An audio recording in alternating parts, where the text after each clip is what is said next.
The folklore in Kid Cryptid wouldn't exist if it weren't for the rich history and vibrant cultures these stories come from. While we do our best to provide accurate information, we recognize that we are, at best, amateurs here. This podcast is best considered for entertainment purposes only, and it comes from a place of love and respect for the peoples behind the lore. Now, on with the show.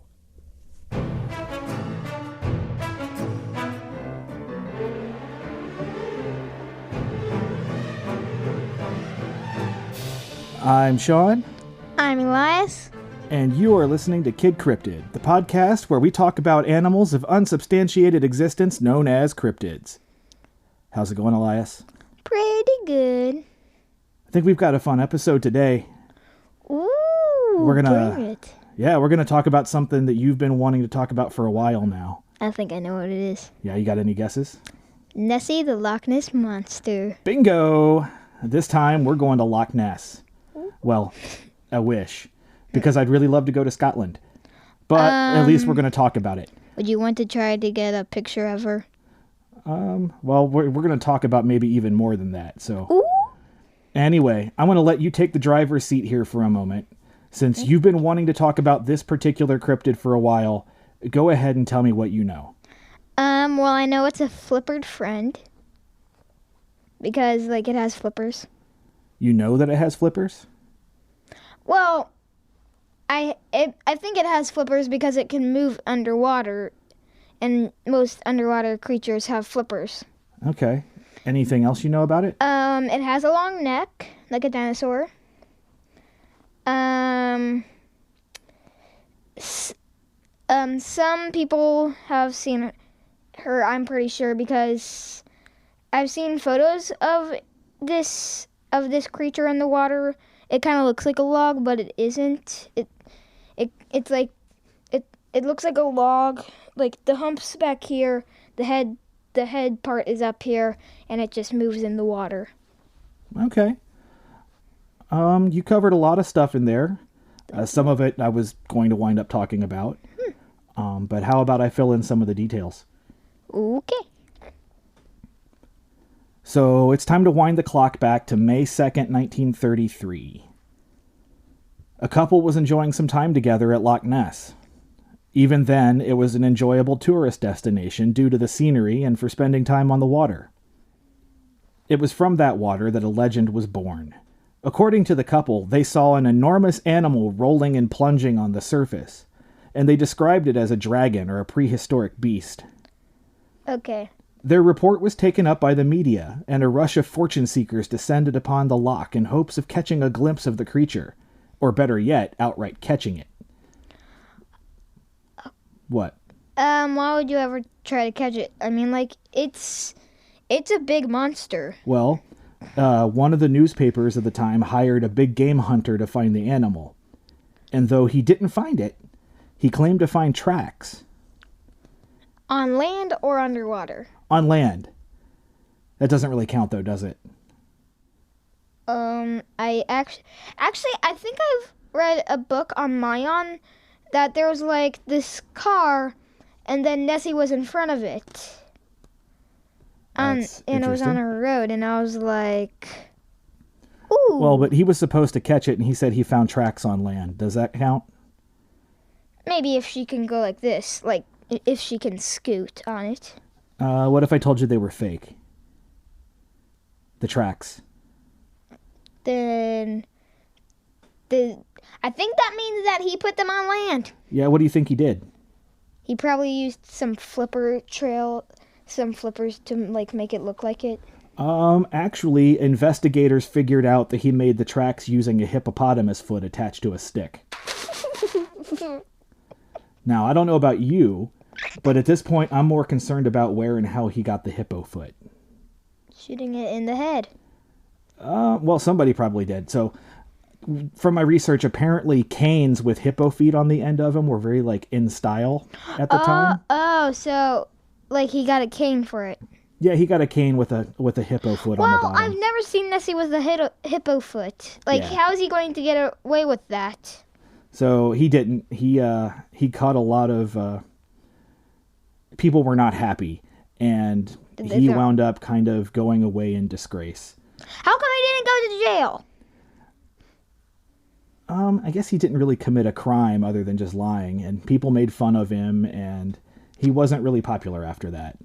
You know what? If I saw him doing that, I would be like, "So long, sucker, for lying to everybody." Well, so this is not the last time we're going to hear about this guy. Ooh, really? The fake evidence didn't stop people from looking, though. Now you see, you know how I said a paper had hired somebody? Yep. A circus offered up a 20,000 pound reward for the capture of the creature. What the? And because I'm curious, I looked up how much that would be worth today. Any guesses what 20,000 pounds in 1933 would be today?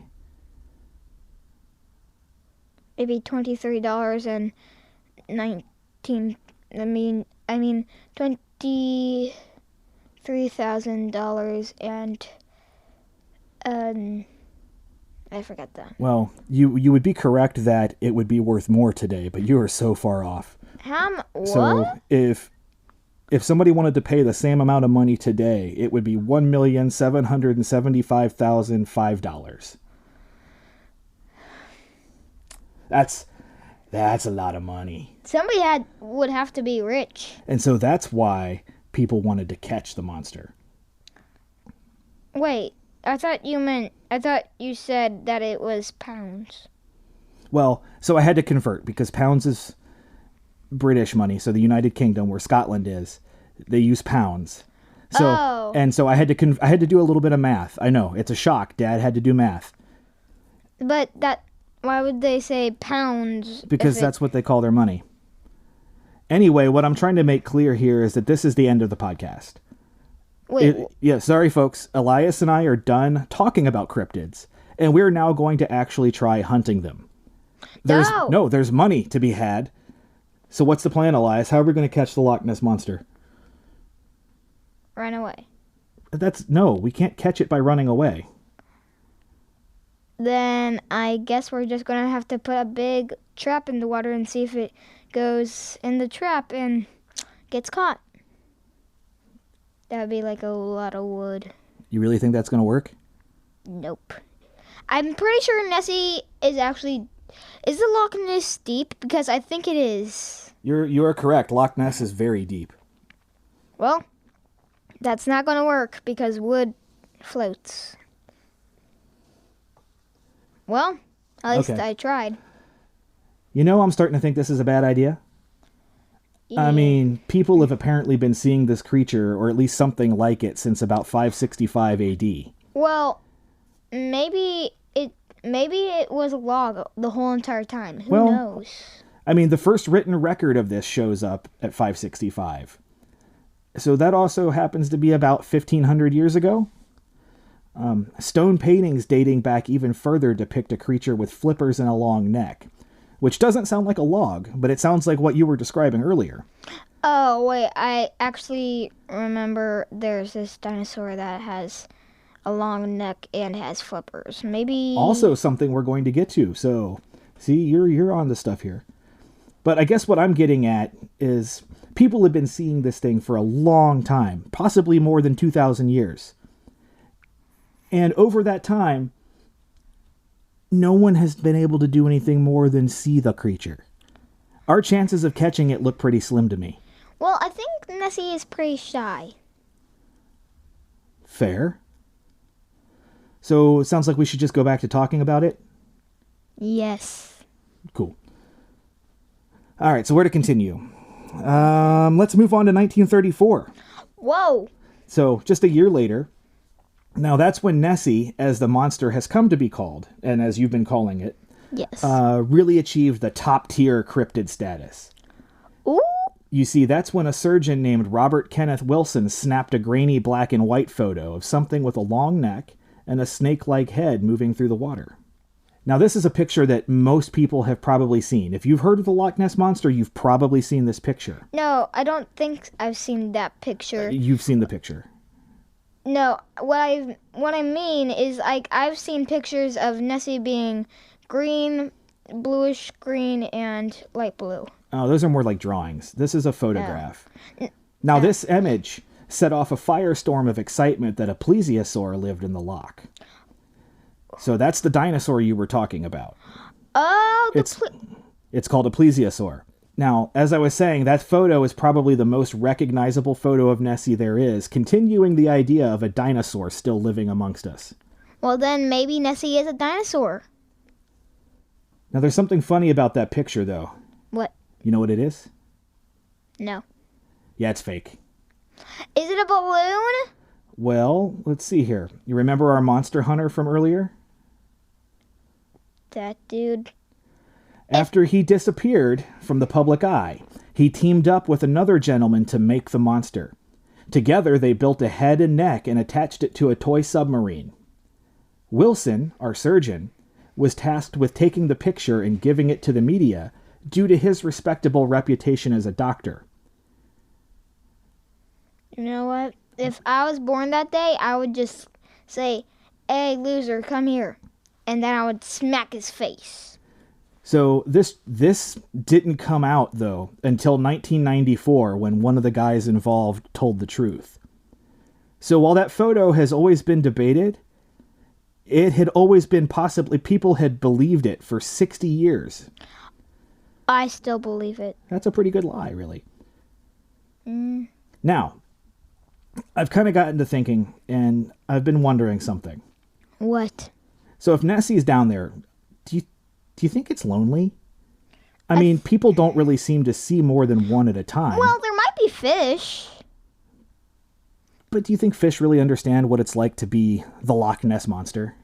What if the Loch Ness Monster eats fish? I mean, like, that's probably the only thing that is down there to eat. Probably. Okay, so fine. Maybe it's not really lonely, and it doesn't really like coming out much.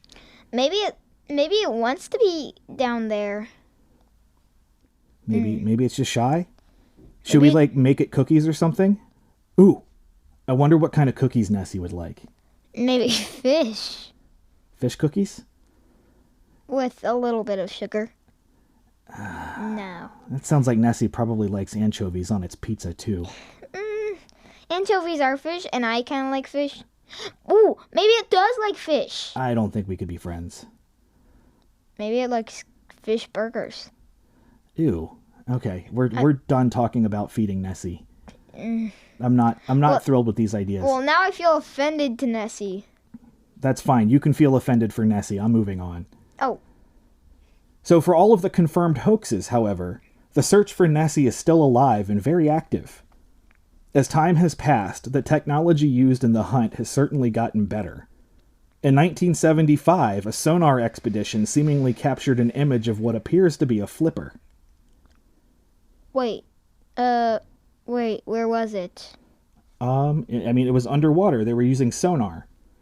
Oh, so I thought like they had a submarine. No, well, I don't know if they were using a sub or not, but I mean, probably because subs use sonar. But they at least managed to catch something that looked like a flipper. But when they tried again in 1987 and 2003, it came up empty. So they haven't been able to find anything else that looks like Nessie down there, other than that one image of a maybe flipper.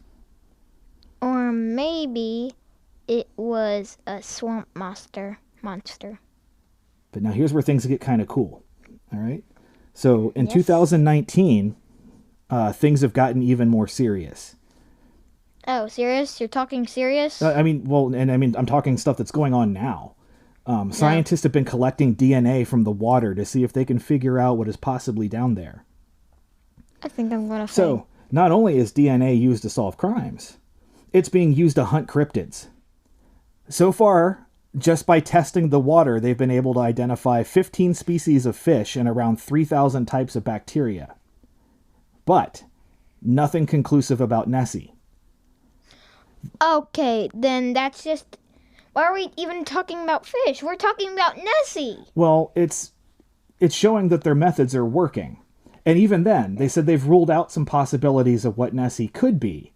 But they have at least another one that's still plausible. So we have to pay attention because the results of this study should be released this year. Oh, wait, what? Yeah, so it should be coming up. We should be getting... I want to see it. I want to see it. It's not out yet, so we gotta wait. But it's getting close. Okay. And of course, the three most popular theories about what Nessie is that it's possibly a giant catfish, a plesiosaur, or a sturgeon. I think when they find out what it is, we should make another one of these. And we should do a little follow-up episode. And then we should say, Nessie, the old episode we did. Well, apparently, and then we say what it is. Right. So maybe it's better we gave up the whole cryptid hunting thing before we started. Probably, because we should have known what it is. Well, I'm just saying, I mean, I've got a camera on my phone, and we've got these microphones, but that's about it. We're not ready to jump in with sonar or DNA detection. And I'm a little scared of submarines, because if we go down too far, we might get crushed. All right, so I'm curious about your thoughts. Do you think Nessie's real? Well, I'm thinking about it. If we find out what the animal is, then maybe Nessie is actually one of those things. Oh, so you're saying that Nessie's probably real, but it's not what we think it is. Maybe she's not actually a monster. That's what I'm getting at. You're saying that maybe Nessie's real, but it's not what we think. Or it's just an inflatable. We've been confused. Or it's just an inflatable. You never know. That has been done as a hoax. You know what? So originally I was going to say I'm not so sure that I believe that Nessie exists. Like, I acknowledge... So I think maybe you're right. Like, something strange could be down there, or it could be like really big fish that we haven't really known a lot about. I mean, we know more about space than we do like our water. Oceans. Yeah, than our oceans and seas and stuff. Yeah, nobody can. Not everybody's been down to the seafloor. Because if you went down to the seafloor and you had a normal submarine, you would be shriveled up like a can of soda. No, I mean, you're right. There's a lot we don't know about the water. So while I'm skeptical that Nessie exists, I don't think, you know what? I'm starting to think maybe there's something there that people are seeing. It's just not what they think they're seeing. Like, I as much as I would love for Nessie to actually be a plesiosaur. Or maybe they're having a mirage. I don't think it's that. But as much as the kid in me would love for it to be a dinosaur, I just don't think that that's the case. But it's probably not, because dinosaurs died like a long time ago. This is true. So I think we should X out the dinosaur thing that we said. Yeah, so I don't think it's a dinosaur, but it could be something. I think it's probably just a really big fish. And people are misidentifying it. But what kind of fish could it be? We don't even... Well, they said it could be a really big catfish or a sturgeon. Dude, catfish get pretty big. You're talking about catfish. There's a really, really big catfish that's bigger than normal catfish. It could be. And it's very tough. Look, like I said, I'd love for it to be a dinosaur that's still hanging around down there, but I'm not counting on it. Anyway, I think that's going to pretty much wrap us up. You got anything else, Elias? Well, I would say that if we find out, I think we should find out what the Nessie is, and maybe it's just a fish. Right, I think we should keep looking. That sounds good to me. Let's try to find out. And if it's a dinosaur, I'm gonna be like, OMG. I'll be right there with you. Nope, I can get right behind that. So, I would like to let everybody know that we've got some things coming up in the near future that I hope everyone enjoys. I mean, who doesn't like more content? And if you haven't, please remember to like and follow us on Facebook and Twitter. Or you can join us on Patreon and get a shout out and early access to episodes. Until next time.